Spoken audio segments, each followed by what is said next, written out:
having a good chat. Yeah. Right, welcome to TotalRock. I'm joined now by two of the finest gentlemen I've met in a fucking long time, from all the way from Australia. They come all the way from Australia here to the UK. Kim, Nick, Hello. and Russ from Shane. Ninja. Shane Russ. Shane. Heartbeat of the band right here. Yeah, right here. Heartbeat, this is Right it. here. You wouldn't read about it. This is the pulse and the wave just That's right. together. That's right. And I'm trying not to fucking fanboy out because I'm a huge fan of you guys. Thank And you. I'm really chuffed that you guys have come all the way to the fucking UK from all this long slog, and it's been like 2 years since you were last in Europe, I I think. can't believe that. Yeah, it was 2017. Man, time is going That's too quick. insane. And tomorrow you're going to be gracing the stage at Download Festival, which is essentially what's Monsters of Rock in the UK, so it's got a lot of history and the grounds there. Are you familiar with Monsters of Rock growing up at all? And Yes. Yeah. Yeah. Never went, but yeah, was always aware of it. Yeah, it's just got that sort of legacy and history from the 80s, and then in the 90s it was what was Ozfest for a stint, and then in the 2000s it's now been Download Festival, and it's just a... I'm very aware of Donington Park though. Donington racetrack. Of course, the racetrack. Yeah, I'm right into my... Until about 9 years ago, it used to be on the racetrack. Right. But the problem was is that the clean-up took so long Yeah. that they would have sometimes, I think they did a bike race and there were some accidents and they found rubbish that wasn't clean, so it just was like, you got to move it. So they managed to relocate it. Yeah. It's still within the heart, so Yeah. I think you might be able to walk around and see the Dunlop Bridge. That's cool. Awesome. That's That'd very be cool. cool. That'd be cool. Yeah. So as I just said, I apologise that I've only discovered you guys like Easter last year. So if anyone Not good hasn't enough. this, I've been blitzing the internet with this video saying that everybody needs to listen to Swap Ninja and your back catalogue. You've been going since 2008. You've got 2 EPs, 2 albums. Yes. And the pulse on the internet is, when are we going to expect to hear some new music recorded and released from you guys? Very good question. Very good question. It was supposed to be 2 years ago, I reckon. We're in New Zealand. How long ago was that?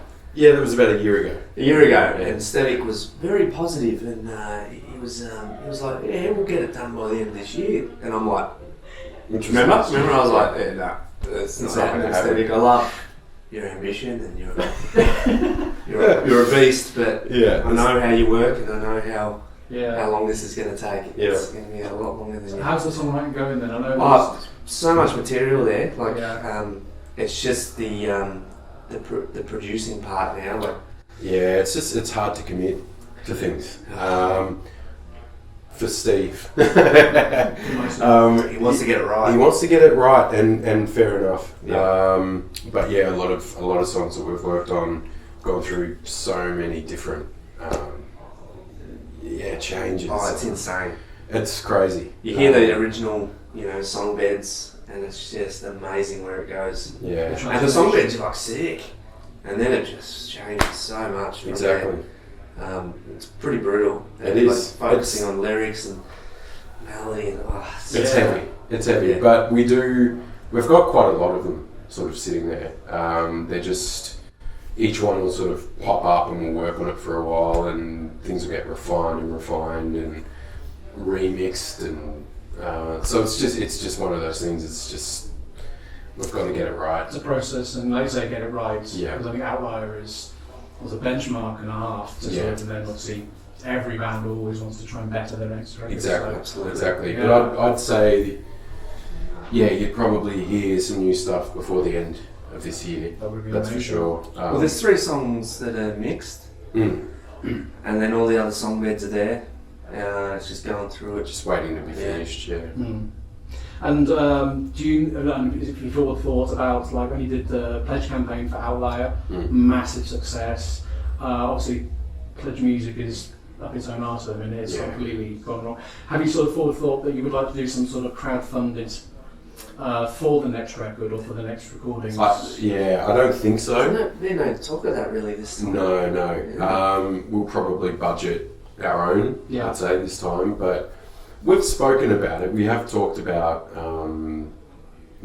somehow getting fans in on a more intimate level with the band. So we've thrown up Patreon, and whether or not they're viable for us is kind of still up for debate. And I think we're still trying to work it out, but we do want to sort of get a little bit more interactive with our fans. Yeah. I guess, we haven't really targeted the the internet much. We've been primarily focused on just our recordings and doing a great live show. But now we sort of see that fans are asking for more interactivity.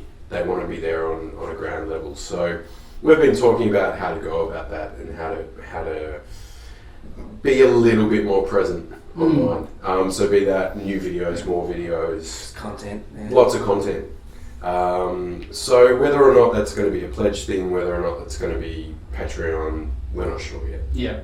And music videos you mentioned, that's one of the things that you do better than many bands, if not all of the bands. I mean, there's a few bands out there that are like, I think Rammstein, for example. But your videos are they're just something very special about them. Can we expect to see sort of more Sticker and the Ferrets, or maybe is it The Ferrets and Stickers. There is. We've got 2 clips that we're looking at the moment, and this is another reason why the album's taking so long as well. Yeah, Stevik's fucking balls deep into the new clip. Am I allowed to say that? I just did anyway. You just said it. So yeah. So they're both a little bit weird, of course, but one of them in particular is very off kilter. It's really off kilter. Takes a very simplistic idea and then just turns it on its head. A film clip in Finland. Yeah, we're shooting at the end of this run in Finland, and we teamed up with a Finnish production team. Yeah, and it's kind of the first time we've done that. Like, it's the first time we've outsourced an idea for a clip. Normally, Stevik's quite in control of that, and what he's been dealing with these people, and he's quite impressed. So it should be. It's a good treatment. Yeah, fun times ahead. We'll seeing it then. Yeah. Going back to the history, you guys have been playing music, I imagine, longer than Talking Ninja. I mean, how long have you both been musicians per se? You know? Well, I started playing drums when I was 13, and I'm 40 all of a sudden. Yeah. So my manager will be spewing I said that. You're not 40. 14. You're not 40. What you do is when you get to about 36, 37, you just start to go backwards. So like 33. Yeah. I just keep drinking beer. Apparently, I don't look 40. I just keep doing this. And it keeps me young. So from 13 and from 15, I've been in a band ever since. So different band until now. What was your first band like? It was called Obscured Fate. Yes, fucking awesome. How was it? It was kind of metally and a bit grungy, and then it went to Captain Krill, and then that turned into Bacteria. Bacteria. Bacteria. That was actually they were an amazing band. Mr. Bungle type band. Oh, wow. I was 15 years old when I was in that band, and just doing as much as possible behind the kit. Really self-indulgent, and a lot of fun though. So good. And actually, that's how Stevik discovered me from that band. He saw me play on a TV show back then, Recovery, and we were the house band for an episode. Bacterium, and Stevik's like, I want that drummer, and what Stevik wants, he gets. He hunts you down. He hunted me down. Yeah. And now I've been stuck with him ever since. In a good way though, he's a beast. So I feel lucky to be playing with someone like him and yourself, Nick. The whole band actually. Thank you very much. And yourself, Nick, you've been... well, I've been singing since, I was about 3. I was a massive Kiss fan, and I used to get my mum to put Gene Simmons makeup on me, and I'd play Kiss guitar and sing all the songs. But I started learning singing as soon as I started school, so from the age of 5, studied trumpet, sax, bass. My dad's a musician, so he had a lot of instruments around all the time, synthesizers and guitar. Quite a well-known jazz musician, yeah? Well, he's what they call Fitz royalty. Okay. So he actually went by the name Billy London, and he sort of does, it was sort of contemporary pop jazz, but I always had music around me. My mum was a closet singer, and I was sort of in and out of bands from about, at the time I was 13, 14, nothing serious, until I met these whackers, and Yeah, sort of my first serious band. Yeah. Fuck, you did alright. I did alright. I won the lottery. Quite a few bands to get to this. I was in bands that weren't ever going to go anywhere. Yeah. So, like, weird 3-piece Primus rip-off bands. I was in one called Plasticine Crowbar. Another one called Jungle Brown Schmuck. Was in another one, The Enclave. Heaps of different Dick Splitters. Yes. Just different little school-based bands. They met these guys, and I really had to step up. I thought I was ready to be in a band, and I remember the first day when it was at your house actually, and I went over for an audition. I thought, it'd be cool, it'd be cruisy. And it's meeting Stevic and seeing how gung-ho he was, I was like, oh my god, I've got to step up. I've got to learn a lot really quickly. So I've learned so much being in this band. I really have. Awesome. So, Same. Can you remember your first gig as well, Ninja? yes. At the Evelyn, was it? Yeah, November 1st, 2000. Oh yeah, I do remember that. 2008. Yeah.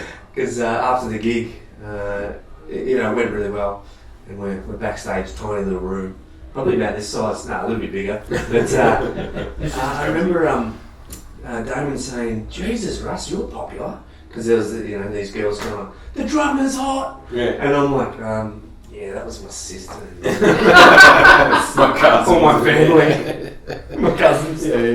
They didn't put Nick as you did that. No, that would have been weird. That would have been really weird. But Yeah. I still remember that show. Yeah. Give it to the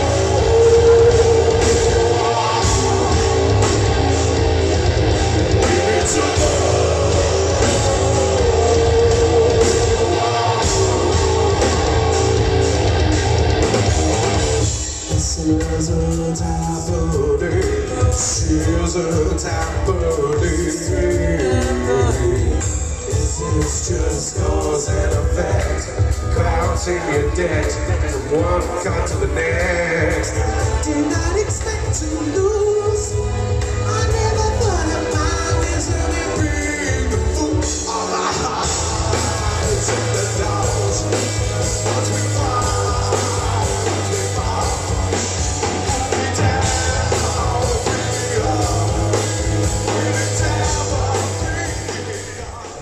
I'm going to give you guys a scenario, and you probably had this question before, but I'd like to ask it because it gives me an idea of what you as an individual kind of like about music. Sure. Is that you're stranded on a desert island, you've got a solar-powered MP3 player, and on that you can only have 3 albums, no compilations. What would be the 3 albums you'd choose? Jesus.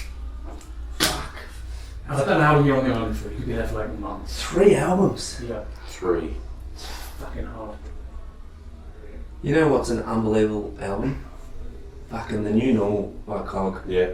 Have you heard of Cog? Australian band? No, I haven't. They are fucking Mm. awesome. I'll check them out. And that album is just still beautiful. The New Normal. Yeah, The New Normal it's called. I think Recorded that's- by Sylvia Massey.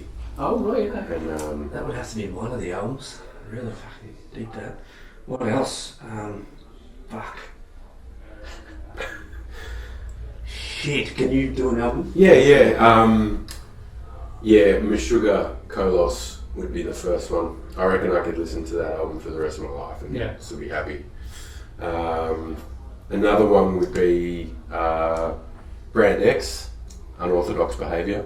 Brand X was a 70s fusion band, and Phil Collins was the drummer. Oh, right. And unbelievable, sort of pre-Genesis stuff. And really cool jazz fusion. And he was a weapon of a drummer. I know everyone, when you say, oh, Phil Collins is a drummer, they think of that drum fill for In the Air Tonight, but man, he was a gun. He was a weapon of a drummer, so I could listen to that for the rest of my life, for sure. What else? I reckon Blood Sugar Sex Magic is one of those nice. albums that just is just going to My sound favourite good for you. Nice. Yeah. Nice. And if you're on an island, that would be quite fitting, I reckon. There's a bit of like 18 songs on it. It's quite Yeah. a beach record, yeah.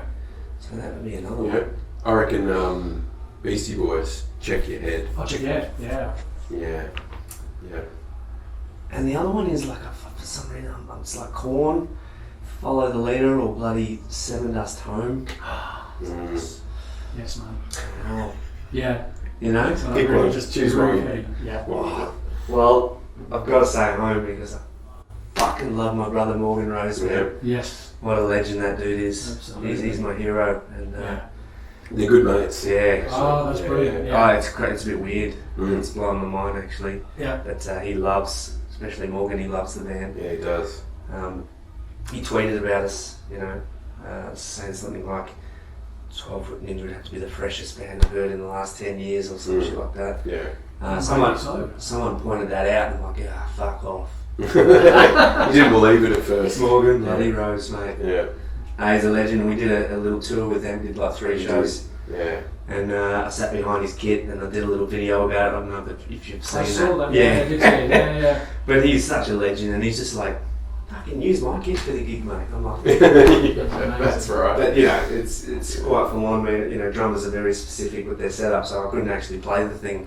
Yeah. How you know? They're coming back to the UK actually because they don't play here very often at all. Right. And I heard it's because Ladron's got really bad fear of flying. Oh, I don't blame him. It's That's what I was fucking told. freaky. It is. Yeah. So Yeah. they played their first headline tour in December, just gone. For the first time in 12 years, I think it might be in the UK. So Awesome. they're coming back in December with Alter Bridge. Oh, nice. Right. So it's like an opener, and I'm like, I know they'll have like a 30-minute set, but I don't care. I'm going to go watch them. I don't really care Oh, too much for Alter Bridge, to be they're honest. extraordinary live. They're so honed. Some of the So on their shit. And I just love watching him play. Yeah. God, yeah, he's Morgan. an absolute beast. What a beautiful That old drummer. Woodstock footage, do you remember? And he was just like, Yeah. Oh, yeah. yeah. Fucking hell. Yeah. Yeah, Unbelievable. he's That's awesome. crazy. I saw him recently in Melbourne actually, and I was watching him from side stage, and then he noticed me there. And at the end, he's like, "Fucking Russ is there watching me." I'm like, "Get fucked! You're a fucking beast." You know, it's all good, mate. It's so No. cute. It's so cute. I love it. It's a love affair. It's awesome. Yeah, it's awesome. Yeah. On a complete off-topic music, do you guys watch TV? Are you Game of Thrones? You know what? I fucking don't. I don't know what I do. What I do sim you- race. That's what I do. Oh, right. I fucking love sim racing. I didn't get. I watch a little bit, but Yeah. just Netflix. I'm We just very don't- much I don't asking watch everybody actual what they thought of TV. it because I sort of literally binged it in the Stevic last 2 loves years. it. Stevic loves it. Should I watched 2 episodes of Game of Thrones. Should we grab him quickly or? Well, I do have to. Okay. Alright. I don't know, just it's more for me just to ask people. Yeah, It's not yeah, really yeah. something. What about Star Wars? Do you guys watch Star Wars? Yeah. Again, he fucking loves that. Yeah. Have you seen his latest thing on his YouTube shows? There's Stevic the Darth shit Vader, show?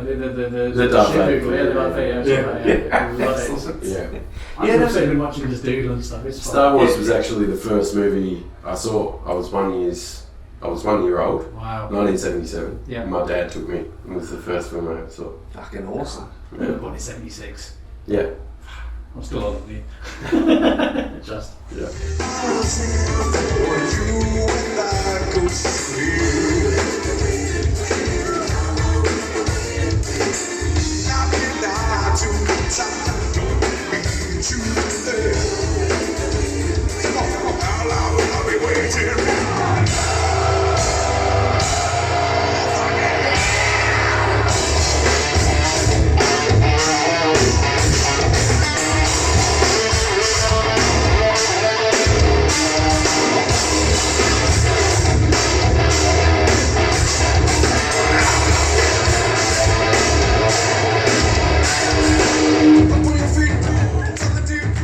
Well, I went on to the 12 Foot Ninjas Fanatics page on Facebook the other day and I asked, I'm going to be chatting to some of you guys, has anyone got some interesting questions that they would probably like to ask? Sure. So I've got a couple here.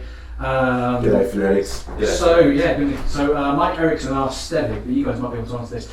Is it odd to wife both sitting down and standing up?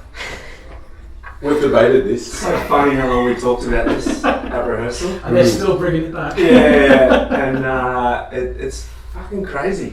So is he meaning kind of standing somewhere in between sitting He does and standing? I Or? think maybe like Well, sort of like a sort of a squat, but not a sit. Jesus, he'd have some wicked legs. You know what I'm saying? He would have to. Just yeah. having a wicked squat hold. Yeah. Fucking hell, that'd be tough. Calves That'd be like exhausting. iron, you know, it was like semi-workout thing. It's just like, Yeah. can't hit the gym, so I'll just squat in the loo. What was his question again? He said, is it odd to wipe both sitting down and standing up? I don't think so. Well, whatever gets the job done, you know. Yeah, exactly. Whatever you got to do to make that shit as clean I'm as possible. I'm sort of assuming that's based on, you know, just how he feels. So one day he's like, Yeah. no, I can't be bothered standing Like, up. And the next day he's like, you know what? Yeah. I'm up. It wasn't that bad. I'll stand up today. I'd say just follow your instinct on that. Yeah. Whatever feels right at the moment. Okay. There's no rules. Really. There's no rules, do it your own way. Zach Kennedy, he wants to know, would he be able to purchase a reprint of the comic? Is it being planned to be reprinted at all? If we can get 100,000 more people like him, Yeah. fuck yeah. Yeah. Okay, couple, so there's a couple more. Yeah, I'd say that's probably going to happen Cool. in the near future. Yeah. What is your favourite, or even actually, he's written favoritist, filthiest guitar riff? Oh my god. Fuck. Filthiest. This was Ben Cooley. Go. Well, I tell you what. I remember when Rowan Hayes was writing the riff for One Hand Killing. I was living with Ro at that time. We were in a big share house, and my room was directly under his. Right. And I heard this shit. I was laying in bed, and I'm like, "What the fuck is that?" Which riff was it? Sing it. Down, down, down, down, down, down, down, down, down, down, down. How fucking good is that riff? So that I ran upstairs and went, "What the fuck are you doing?" Yeah. And he's like, "Hey, what do you reckon?" I'm like, "Fuck!" I made a wheel. I was just like, "Fuck, give me more." Yeah. So yeah. Awesome. Awesome choice. I think that riff, but before then, have you heard of a band called Sunk Loto? No. Sunk Loto, Melbourne band. They got quite big at a very young age, They sort of did, Silverchair age. Yeah. Wow. And they had a riff, and I remember meeting the guitarist going, "That's fucking riff of the year, bro." And it goes like this. Ba-dum, ba-dum, down, ba-dum, bum, ga-boom, bum, ga-boom, ba-dum, ga-dum, down, ba-dum, down, ga-dum, down, fuck it, ba-dum. It's like shit. So that's a fucking good riff too. Love it. Yeah. So It's a good album. yeah. Between Life and Death. Yeah. Alright. You should check that out. So check that out. Yeah. For me, it's Something sugar for sure. Meshuggah. Yeah. Break Those Bones, who sing You Gave Emotion. So the opening riff, the bum, bunch, bum, Ah, badum, fuck. badum, dum, dum, badum, dum, dum, badum. We have That would be my entrance music. Ah. Yeah. Like walking out like to the arena. And then kick the doors open. The last tour, with Uneven Structure, Yeah. on the tour bus, we had Meshuggah parties, We did. and it was amazing just Yeah. watching everyone air guitar and air drum the fuck out of that and nail it. Yeah. Yeah. I was like, holy shit, Yeah. how good is this? Yeah. I DJ them. Yeah, no, good choice. Yeah. On my 21st birthday, I saw Meshuggah for the first time. So this was 95. They were Awesome. opening for Machine Head on the Vermont Ice Tour Yeah, wow. in Europe. And the first band was a band called Mary Beats Jane, they were from Sweden. They only did 2 records, but then the singer, he went on to sing in a band called The Haunted, Yeah. who are pretty big in Yeah, Europe, they do. especially. Then Meshuggah came out, and they came out with like these 7-string guitars, and I was just like, and I'd never seen Fucking 7-string aliens. guitars. They came out, and then it just went straight into, I think, Future Breed Machine. Ah, fuck it.